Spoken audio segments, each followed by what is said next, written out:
আল্লাহর সাথে আমাদের সম্পর্কগুলোর অন্যতম একটি মৌলিক সম্পর্ক হলো তার নিকট দোয়া করা। তার সাহায্যের কাঙ্গাল আমরা।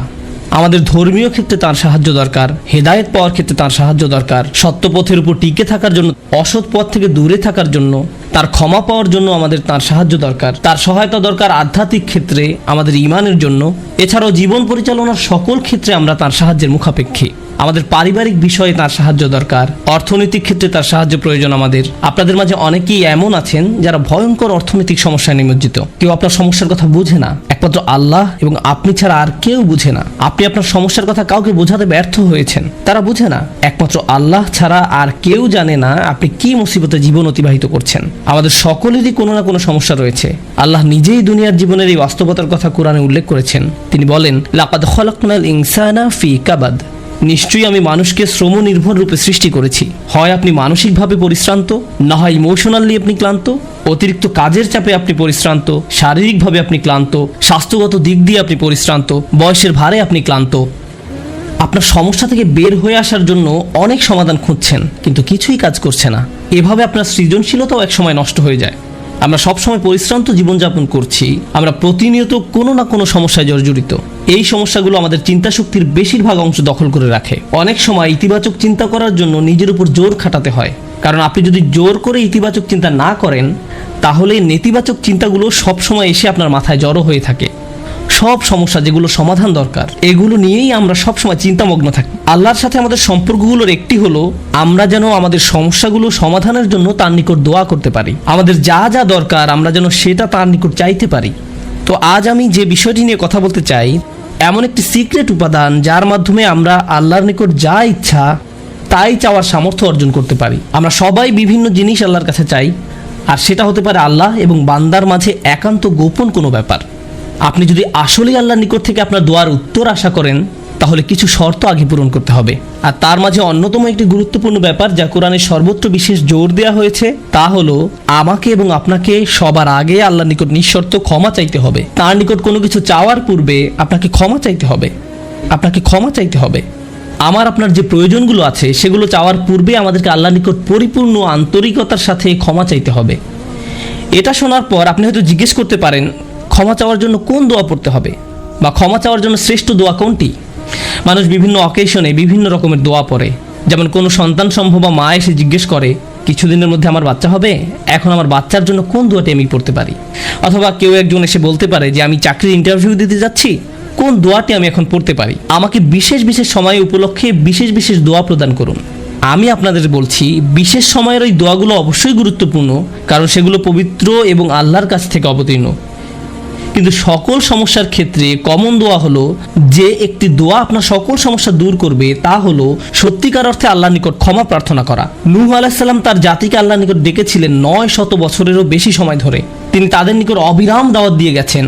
তার নবুয়তি জিন্দেগির শেষ দিকে এসে তিনি পেছনে ফিরে দেখেন এবং তিনি তাদের নিকট যে বার্তাটি দিতে চেয়েছিলেন তার একটা সারাংশ দাঁড় করিয়েছেন। তিনি তাদের উদ্দেশ্যে শুধু একবার বা দুইবার কথা বলেননি। লাইলান ওয়া নাহারা দাউতু কওমি লাইলান ওয়া নাহারা, তিনি বলেন, হে আমার পালনকর্তা, আমি আমার সম্প্রদায়কে দিবারাত্রি দাওয়াত দিয়েছি। তিনি রাতেও কোনো বিরতি নেননি। কোরআনের একটি সূরা তার নামে নামকরণ করা হয়েছে, সূরাত নূহ। সেখানে এই গোটা সময় ধরে যে তার সম্প্রদায়কে তিনি দাওয়াত দিয়ে গেছেন তার একটা সারমর্ম তুলে ধরা হয়েছে। আমি তোমাদের কাছ থেকে কি আশা করেছিলাম? কুল্লামা দাআউতু লিতাগফিরা লাহুম। আর এই গোটা সময় ধরে আমি তাদেরকে এই ধর্মের দিকে আহ্বান করেছি যেন আপনি তাদেরকে ক্ষমা করেন ইয়া রব, যেন আপনি তাদেরকে ক্ষমা করেন ইয়া রব।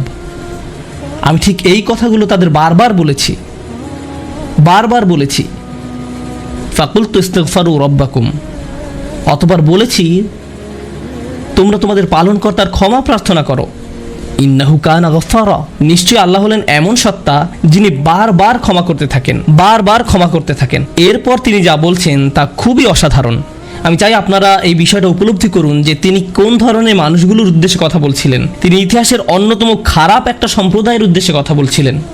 নূহ আলাইহিস সালামের সম্প্রদায়কে পৃথিবীর অন্যতম চরম অবাধ্য জাতিগুলোর একটি হিসেবে বর্ণনা করা হয়েছে। সূরাতুজ জারিয়াতে আল্লাহ বিভিন্ন জাতি সম্পর্কে বর্ণনা করেছেন যারা আল্লাহর বিরুদ্ধে, তাদের নিকট প্রেরিত রাসূলদের বিরুদ্ধে বিদ্রোহ ঘোষণা করেছিল, ফলে তাদের ধ্বংস করে দেয়া হয়েছিল। সূরা আন-নাজমে যখন নূহ আলাইহিস সালামের জাতির কথা আসলো, তিনি বললেন, ওয়া কওমু নূহিম মিন ক্বাবলু ইন্নাহুম কানু হুম আযলামু ওয়া আতগা।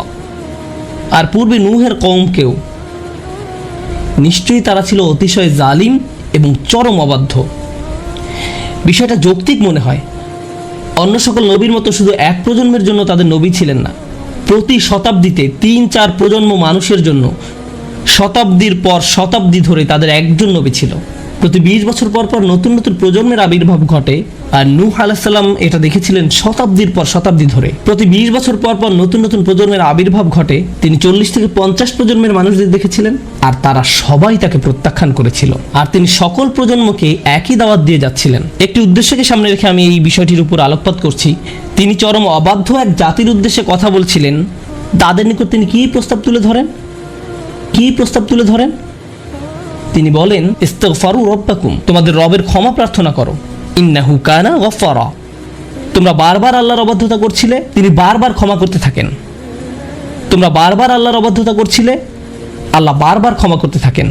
কিন্তু তার প্রস্তাব এখানেই থেমে থাকেনি। তিনি বলেন, ইউরসিলুস সামাআ আলাইকুম মিদরারা। এখানে ইউরসিলু হলো জওয়াবে আমর। এর মানে হলো, যদি তোমরা তার নিকট ক্ষমা প্রার্থনা করো তাহলে আল্লাহ তোমাদের জন্য আসমানের দরজা খুলে দিবেন, আর এটা তোমাদের উপর অজস্র ধারায় করুণা বর্ষণ করবে। এর দ্বারা বৃষ্টিও বোঝানো হতে পারে, কিন্তু পরিহাসের বিষয় হলো এখানে বৃষ্টি দ্বারা বন্যা ইঙ্গিত করা হয়নি, যদিও সব শেষে বন্যা কবলিত হয়েছিল নূহ আলাইহিস সালামের জাতি। এই আয়াতে আল্লাহ ভিন্ন ধরনের বৃষ্টির কথা বলেছেন। যদি তারা ক্ষমা প্রার্থনা করত, যে বৃষ্টি তাদের ধ্বংস করে দিয়েছিল সেই বৃষ্টি হতে পারত তাদের জন্য জীবন আহরণকারী। তারা বৃষ্টির জন্য প্রার্থনা করেনি, আর আল্লাহ তাদের বলছেন ক্ষমা প্রার্থনা করত যদি তোমরা যদি ক্ষমা প্রার্থনা করো, আকাশের দরজা তোমাদের জন্য খুলে দেওয়া হবে, আর তা বৃষ্টি বর্ষণ করতে থাকবে। আল্লাহ বলেননি যে পানি বর্ষিত হবে, তিনি বলছেন আকাশ বর্ষণ করবে। কারণ আকাশ শুধু বৃষ্টি নয়, আরো রহমত বর্ষণ করতে পারে। আকাশ থেকে ক্ষমা আসে, আকাশ থেকে প্রশান্তি আসে, বিশ্বাস আসে, রিজিক আসে, সমস্যার সমাধান আসে আসমান থেকে। তিনি তোমাদের জন্য আকাশ খুলে দিবেন, আর আকাশের সকল সম্পদ তোমাদের উপর অঝোর ধারায় বর্ষিত হতে থাকবে। আর তোমরা এতদিন রহমতের ভাগিদার হতে পারছিলে না, কারণ তোমরা ক্ষমা প্রার্থনা করনি। তাই এখন ক্ষমা চাইলে এটা খুলে যাবে। একটা একটা করে আপনার সমস্যাগুলোর কথা আল্লাহকে বলেন। আপনার এমনও সমস্যা থাকতে পারে যেটার কথা আপনি নিজেও জানেন না, কিন্তু আল্লাহ জানেন। আমি আর আপনি যদি সত্যিকার অর্থে আল্লাহ নিকট ক্ষমা চাইতে পারি, তাহলে ওই অজানা সমস্যাগুলো স্বর্গীয় হস্তক্ষেপে সমাধান হয়ে যাবে। ইউরসিলুস সামাআ আলাইকুম মিদরারা।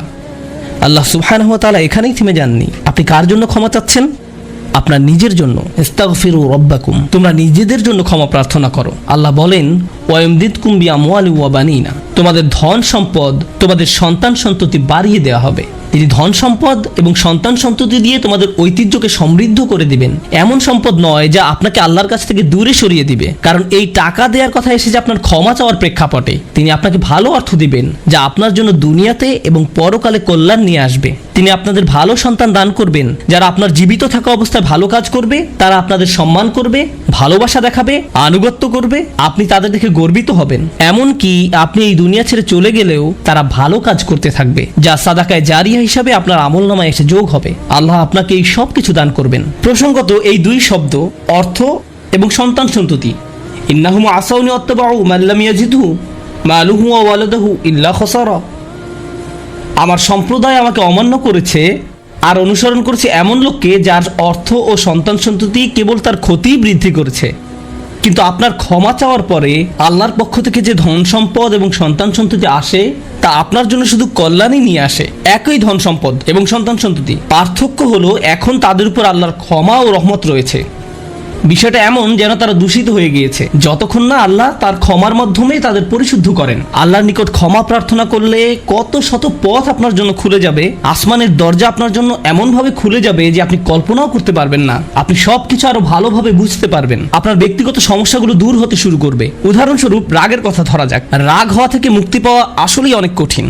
বহু মানুষ খুবই সমস্যাপূর্ণ জীবনযাপন করে, খুব অল্পতেই রেগে যান, কিছু একটা তাদের সামান্যতেই ক্রোধান্বিত করে, আর তারা এর সাথে লড়াই করতে পারেন না। তারা তাদের এই সমস্যাটা বুঝতে পারেন, কিন্তু নিজের কাছে অসহায় হয়ে পড়েন এবং মনে মনে ভাবেন, না, আমার পক্ষে এই রাগ হওয়া থেকে মুক্তি পাওয়া সম্ভব না। হুদায়বিয়ার সন্ধির সময় সাহাবীরা খুবই রাগান্বিত হয়ে পড়েছিলেন। তাদের রাগ দূর করা সম্পর্কে আল্লাহ কি বলছেন? তিনি বলছেন, ওয়া আনজালাস সাকিনাতা ফি কুলুবিল মুমিনিন, তিনি আকাশ থেকে বিশ্বাসীদের অন্তরে প্রশান্তি নাজিল করলেন। প্রশান্তি আমাদের নিজেদের কাছ থেকে আসে না, আমরা নিজেদের প্রশান্ত করতে পারি না। মুসা আলাইহিসসালামের মা ভয়ে টেনশনে প্রায় মারা যাচ্ছিলেন, যখন তার ছোট শিশু একটা বক্সে বন্দি করে পানিতে ভাসিয়ে দিলেন। লাউলা আর রাবাতনা আলা কলবিহা, যদি আমি তার হৃদয়কে দৃঢ় করে না দিতাম। তার নিজের পক্ষে সে অন্তরকে দৃঢ় করা সম্ভব ছিল না। ঐশ্বরিক হস্তক্ষেপ বললে এটা ব্যাপার আছে।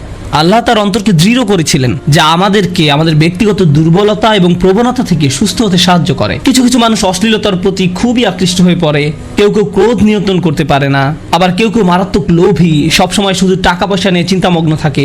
তারা এসব থেকে বের হয়ে আসতে চায়, কিন্তু নিজেদের সাথে যুদ্ধ করে পারে না। এই সব সমস্যার সমাধান আসে আল্লাহর পক্ষ থেকে। আপনার একান্ত ব্যক্তিগত গভীর সমস্যার সমাধান আসে আসমান থেকে। বৃষ্টি যেমন পৃথিবীকে পরিষ্কার করে দেয়, তেমনি আসমান থেকে আল্লাহর রহমত এসে আপনার সমস্যাগুলোকেও ধুয়ে মুছে পরিষ্কার করে দেয়। ওয়ায়াজআল লাকুম জান্নাতিন ওয়ায়াজআল লাকুম আনহারা, তোমাদের জন্য উদ্যান স্থাপন করবেন, তোমাদের জন্য নদী নালা প্রবাহিত করবেন। অর্থাৎ আল্লাহ বলছেন, যদি শুধু ক্ষমা চাও সবই দিব। আমি আপনি মনে করি যে যদি আমরা আল্লাহর কাছে ক্ষমা চাই তাহলে শুধু ক্ষমা পাবো, কিন্তু আল্লাহ বলছেন যদি ক্ষমা চাও তাহলে এমন কিছু নেই যা আমি তোমাদের দিব না। বিষয়টা এমন যে আপনি ইচ্ছা করলে এক এক করে বিভিন্ন জিনিস চাইতে পারেন, অথবা শুধু ক্ষমা চান তাহলে সবই পাবেন। কি আর বাকি থাকে? অর্থ, সন্তান সন্ততি, আপনার সকল সমস্যার সমাধানে আকাশ খুলে যাবে, বাগান, নদী, সব কিছু আপনার জন্য প্রস্তুত। মানুষ সাধারণত মনে করে যে যদি তার আল্লাহর ক্ষমা চায় তাহলে এটা শুধু তাদেরকে পরকালে সাহায্য করবে, কিন্তু এই আয়াতগুলো আমাদের বলছে না। এই আয়াতগুলো আমাদেরকে বলছে যে না, আল্লাহ শুধু আমাদেরকে পরকালেই সাহায্য করবেন তা নয়, তিনি আমাদেরকে এই দুনিয়াতেও সাহায্য করবেন। একবার হজের কথা চিন্তা করুন। আমার আপনার জন্য হজের সবচেয়ে বড় অনুপ্রেরণা হলো আমাদের অতীতের সকল গুনাহ মাফ করে দেওয়া হবে। আমরা নতুন করে আবার শুরু করতে পারবো। যে কাপড়ে আপনি কবরে শায়িত হওয়ার কথা, সেরকম একটি কাপড়ে আপনি হজে যান। এমনকি হজের সময় যখন আমরা মার্চ করি, সেই সম্পর্কে বলা হয়েছে সুম্মা আফিদু মিন হাইসু আফদান নাস ওয়াস্তাগফিরুল্লাহ, অতঃপর তোমরা প্রত্যাবর্তন করো যেখান থেকে মানুষরা প্রত্যাবর্তন করে, এবং আল্লাহর কাছে ক্ষমা চাও। হজের মূল বিষয় হলো আল্লাহর নিকট ক্ষমা চাওয়া, এটাই হজের মূল উদ্দেশ্য। আর সেই হজের সময় আমরা কি দোয়া করি? রব্বানা আতিনা ফিদ দুনিয়া হাসানা ওয়া ফিল আখিরাতি হাসানা ওয়া ফিল আখিরাতি হাসানা। প্রতিটি তাওয়াফে একই দোয়া পাঠ করা হয়, যা কোরআনে মাজিদে এসেছে। রব্বানা আতিনা ফিদ দুনিয়া ওয়া ফিল আখিরা রব্বানা আতিনা ফিদ দুনিয়া হাসানা ওয়া ফিল আখিরাতি হাসানা। আমাদেরকে এই দুনিয়ার কল্যাণ এবং পরকালের কল্যাণও দান করুন। অন্য কথায়, এই দুনিয়ায় আমাদেরকে এমন কল্যাণ দান করুন যা পরকালের কল্যাণকে নিশ্চিত করবে। এরকম কিছুর অস্তিত্ব রয়েছে, আর এই সব কিছু আমরা তখনই পাব যখন আপনি আন্তরিকতার সাথে আল্লাহর নিকট ক্ষমা চাইব। খুতবার এই অংশটার উদ্দেশ্য ছিল আপনাদের নিকট ক্ষমা চাওয়ার কিছু উপকারিতা তুলে ধরা, ক্ষমা চাওয়ার লক্ষ্য বর্ণনা করা। কিন্তু আমরা এখনো বলিনি যে কিভাবে ক্ষমা চাইব। কেউ কেউ কৃত্রিম উপায়ে ক্ষমা চায়, আস্তাগফিরুল্লাহ আস্তাগফিরুল্লাহ আস্তাগফিরুল্লাহ। কারো কারোর জন্য এটা এত নকল যে একবার আলী রাদিয়াল্লাহু তাআলা আনহু একজনকে এরূপ করতে দেখে বললেন, তোমার ইস্তেগফারেরও ইস্তেগফার প্রয়োজন। এর মাধ্যমে শুধু জিহ্বার ব্যায়ামই হয়, আর কিছু না। আমি এখন আপনাদের এমন একটি বিষয়ের কথা বলবো যা আমাদেরকে আল্লাহর নিকট ক্ষমা চাওয়া থেকে বিরত রাখে। বিষয়টা একজনের কাছে কতটুকু প্রত্যাশা করা হয় তার সাথে সম্পর্কযুক্ত। কিছু কিছু মানুষ মনে মনে এই সিদ্ধান্তে উপনীত হয়ে যায় যে আমি সারা জীবন ধরে অসংখ্য পাপে নিমজ্জিত ছিলাম, আল্লাহ মনে হয় আমাকে খুব একটা পছন্দ করেন না। কোনো কোনো মানুষ এমনকি এতদূর পর্যন্ত চলে যায় যে বলে ওঠে, আল্লাহ আমাকে পছন্দ করেন না, আল্লাহ আমার উপর খুবই রাগান্বিত। আমি জানতাম আল্লাহ এই কাজগুলো আমাকে করতে নিষেধ করেছেন, কিন্তু তারপরেও আমি করেছি। শুধু একবার নয়, বহুবার এই খারাপ কাজগুলো করেছি। সুতরাং আল্লাহর ভালো মানুষের তালিকায় আমি নেই, আমার নামাজের কোনো দাম নেই। মানুষ যখন নিজের সম্পর্কে এইরকম ধারণা পোষণ করে, তখন সে কি করে জানেন? আমি তো খুবই খারাপ মানুষ। আপনি কি আমার জন্য একটু দোয়া করতে পারবেন? কারণ আমি ইতিমধ্যে দোয়া করার যোগ্যতা হারিয়ে ফেলেছি। এখন আপনাকে আমার জন্য দোয়া করতে হবে, কারণ আমি আশা করছি আল্লাহ অন্তত আপনার দোয়া কবুল করবেন। এতে হয়তো আমার একটা সুযোগ তৈরি হতে পারে, কারণ আমার কথা তিনি শুনবেন না। আপনাদেরকে আবার একটু পিছনে নিয়ে যাই। নূহ আলাইহিস সালাম কাদের কাছে আল্লাহর নিকট ক্ষমা চাওয়ার এই প্রস্তাব তুলে ধরেছিলেন? নূহ আলাইহিস সালাম কি এমন মানুষদের নিকট এই প্রস্তাব তুলে ধরেছিলেন যারা সারা রাত মসজিদে কাটাতো, যারা প্রতি বছর হজ পালন করতে যেত, রোজা রাখতো এবং অন্যান্য সৎ কাজ করত? না, নূহ আলাইহিস সালাম ক্ষমা পাওয়ার এই প্রস্তাব তুলে ধরেন ইতিহাসের অন্যতম একটি বিদ্রোহী সম্প্রদায়ের প্রতি, যারা প্রজন্মের পর প্রজন্ম ধরে বিদ্রোহী ছিল। তিনি তাদের বলেন, তোমরা যদি শুধু ক্ষমা চাও, আল্লাহ শুধু তোমাদের ক্ষমা করবেন তাই নয়, বরং তিনি তোমাদের জন্য আকাশের ধনভাণ্ডার খুলে দেবেন। নিজের সম্পর্কে এমন বলবেন না যে আমি অনেক দূরে হারিয়ে গেছি, যদি কিছু হয় তা হবে আমার মায়ের দোয়াতে বা অন্য কারো দোয়াতে। আপনার মনের এমন অবস্থার সুযোগ গ্রহণ করে শয়তান। মানুষের মনের হতাশাজনক পরিস্থিতির সুযোগ গ্রহণ করে শয়তান, আর এর মাধ্যমে তাকে শিরকে নিমজ্জিত করে। এই হতাশা শিরকের একটি দরজা। কেন জানেন? তখন মিথ্যা ধর্ম আসে এবং আপনাকে বলে আপনি তো অনেক বড় পাপী, আপনার পক্ষে ক্ষমা পাওয়া সম্ভব নয়। যিশুকে বলুন আপনাকে ক্ষমা করে দিতে। আপনি যিশুর সাথে ভালো সম্পর্ক করুন, তিনি আল্লাহর সাথে আপনার সম্পর্ক ভালো করে দিবেন। আল্লাহ এবং আপনার মাঝখানে যিশু এসে দাঁড়াবে, অথবা তারা অন্য কাউকে মাঝখানে দাঁড় করাবে, বলবে অমুক পীর, তার কবরের কাছে গিয়ে কিছু চকলেট রাখো। তাহলে তিনি আল্লাহকে বলবেন আপনার সমস্যার সমাধান করে দিতে। আপনি এখন আল্লাহর সাথে কথা বলতে পারবেন না, কিন্তু ওই পীর তিনি আল্লাহর প্রিয় বান্দা, তাই আপনি তার মাধ্যমে আল্লাহর কাছে আপনার দরখাস্ত পেশ করুন। এভাবে শিরকের দরজা খুলে যায়। অন্য কথায়, আল্লাহর সাথে আমাদের সরাসরি যোগাযোগের মূল বিষয়টি, তাওহীদের মানেই হলো সরাসরি যোগাযোগ। লা ইলাহা ইল্লাল্লাহ একই কথা বলে, আর এই সব কিছুর মূল কথা হলো আপনার যা প্রয়োজন তা সরাসরি আল্লাহর নিকট প্রার্থনা করুন। যে বিষয়টি আমাদের সকল প্রয়োজন পূরণ করবে তা হলো আল্লাহর নিকট ক্ষমা প্রার্থনা করা। এখন এই ক্ষমা চাওয়াটা দুইভাবে হয়ে থাকে, জিহ্বার মাধ্যমে ক্ষমা চাওয়া এবং অন্তরের মাধ্যমে ক্ষমা চাওয়া। মানুষ সাধারণত নিজের পক্ষে যুক্তি দিয়ে থাকে। আমি যদি কোনো কারণে আপনার সমালোচনা করি, যেমন ধরুন কাউকে বললাম, এই যে আমি আপনাকে অমুক অমুক কথা বলতে শুনেছি, সে তাৎক্ষণিক হয়তো বলে উঠবে, এক্সকিউজ মি, আমি এমনটা বোঝাতে চাইনি, আপনি তো পুরো ঘটনাটা জানেনই না। আপনি সাথে সাথে নিজের পক্ষে যুক্তি দিতে শুরু করেন, আত্মরক্ষামূলক হয়ে ওঠেন। বালিল ইনসানু আলা নাফসিহি বাসীরা ওয়ালাউ আলকা মাআযিরা। মানুষ নিজের সম্পর্কে সুধারণা পোষণ করে, তারা প্রচুর অজুহাত দেখায়। আপনি যদি আসলেই আল্লাহর ক্ষমা চান, আপনাকে নিরিবিলি একটা সময় খুঁজে পেতে হবে। যদি আরবিতে দোয়া করতে না পারেন, কোনো সমস্যা নেই, আপনি শুধু পাঞ্জাবি, বাংলা, বাহাসা বা উর্দু জানেন, কোনো ব্যাপার না। আপনি আপনার নিজস্ব ভাষাতেই আল্লাহর সাথে কথা বলুন, আন্তরিকতার সাথে আপনার অপরাধগুলো স্বীকার করুন, কোনো অজুহাত দেখাবেন না। এরকমটা করতে পারা আসলেই কঠিন, কারণ আয়নার সামনে দাঁড়িয়েও আমরা নিজের সাথে মিথ্যে কথা বলি, নিজেকে এভাবে প্রবোধ দেই, আমি আসলে অত খারাপ না, আমি যা যা করেছি তার কারণ আছে। যখন আপনি আল্লাহর সামনে দাঁড়াবেন, নিজের কাজের বৈধতা দেওয়ার কথা ভুলে যান। আল্লাহ জানেন আপনি কি অবস্থার মধ্যে দিয়ে যাচ্ছেন, তিনি জানেন এটা কঠিন সময় ছিল, তিনি জানেন অমুক অমুক বিষয় আপনাকে সম্পূর্ণ গ্রাস করে ফেলেছিল। ইয়া রব, আমি অনেক চাপের মধ্যে ছিলাম তাই মদ খেয়েছি। তিনি আপনার সবগুলো অজুহাত সম্পর্কে আপনার চেয়ে ভালোভাবে জানেন। আপনাকে অকপটে তার নিকট আসতে হবে, ফিল্টার ছাড়া, কোনো দ্বিধাদ্বন্দ্ব ছাড়া, নির্দ্বিধায়, কোনো রকমের বিব্রত বোধ করা ছাড়া। অনেক সময় আমরা নিজেদের পাপ স্বীকার করতে বিব্রত বোধ করি, একরাশ লজ্জা এসে আমাদের জড়িয়ে ধরে। কিন্তু যতক্ষণ না আপনি আল্লাহর নিকট অকপটে সকল পাপ স্বীকার করে নিচ্ছেন, আর এভাবে যখন নিজের উপর যে অন্যায়গুলো এতদিন ধরে করে এসছেন তা আপনি মুখ দিয়ে উচ্চারণ করতে শুরু করবেন, আমার বিশ্বাস করতে কষ্ট হয় যে সে সময় আপনার চোখ দিয়ে কোনো অশ্রু নির্গত হবে না।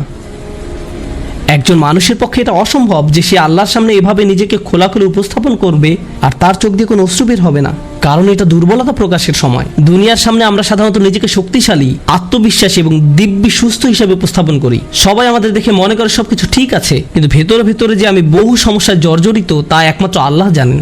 আপনাকে সকল জড়তা কেটে তার নিকট সম্পূর্ণ খোলাখুলিভাবে নিজেকে উপস্থাপন করতে হবে, আর কেবল তখনই আপনি আল্লাহর নিকট ক্ষমা চাওয়ার অবস্থানে যেতে পারবেন। তারপর সিজদায় গিয়ে কাঁদতে থাকুন। তখন এটা শুধুমাত্র আস্তাগফিরুল্লাহ আস্তাগফিরুল্লাহ বলার মতো হবে না, এটা হয়ে উঠবে আল্লাহর সাথে একটি সত্যিকারের কথোপকথন, আল্লাহর নিকট সত্যিকার অর্থে পাপ স্বীকার। এটা খুবই শক্তিশালী একটা অনুশীলন, চেষ্টা করে দেখুন। আপনাকে একটা নিরিবিলি সময় খুঁজে পেতে হবে। নিশ্চিত করুন যে কেউ আপনার কথা শুনছে না। আপনার স্ত্রী বিছানায় শুয়ে আছে, এমত অবস্থায় মাঝরাতে ঘুম থেকে উঠে এভাবে দোয়া করতে পারবেন না, ইয়া আল্লাহ আমাকে ক্ষমা করে দিন, কারণ আপনার স্ত্রী তো আপনার দোয়া শুনতে পাচ্ছে। এভাবে করাটা নিষিদ্ধ নয়, কিন্তু একা একা দোয়া করা আপনার জন্য ভালো হবে। মোট কথা, নির্জন কোনো জায়গা খুঁজে বের করুন যেখানে আপনি একান্তে আল্লাহর সাথে কথা বলতে পারবেন। যদি আপনি এক গাদা আরবি দোয়া মুখস্থ করেন যার অর্থও আপনি জানেন না, আর বিড়বিড় করে সেগুলো উচ্চারণ করতে থাকেন, সে দোয়াগুলো অবশ্যই উত্তম এবং শক্তিশালী, কিন্তু আপনার অন্তরের সাথে যদি সেগুলোর কোনো যোগাযোগ না থাকে, শুধু জিহ্বা দিয়ে উচ্চারণ করছেন, তাহলে আপনি আসলে ক্ষমা প্রার্থনা করছেন না। আল্লাহ আপনাকে এই জিকিরের পুরস্কার দান করুন, কিন্তু এর নাম আসলে ইস্তিগফার বা ক্ষমা প্রার্থনা নয়। ইস্তিগফার অন্য কিছু। যখন আপনার চক্ষু খুলে অশ্রু নির্গত হতে শুরু করে, তখন আকাশের দরজা খুলে যায়, তখনই সেটা খুলবে। এই দুইটার মাঝে একটা কানেকশন আছে। সর্বশেষ যে বিষয়টি আমি আপনাদের সাথে শেয়ার করতে চাই তা হলো আল্লাহর উপর আশা ধরে রাখা। অনেকের জন্য এই বিষয়টা মেনে নেওয়া বেশ কঠিন যে আল্লাহ তার কথা শুনবেন, আমার দোয়া তার নিকট গুরুত্বহীন, আমি দোয়া করার কোনো অর্থ দেখি না। আপনাদের একটা কথা বলে রাখি, আল্লাহর নিকট থেকে আপনি সর্বশ্রেষ্ঠ যে উপহারটি পাবেন তা কি জানেন?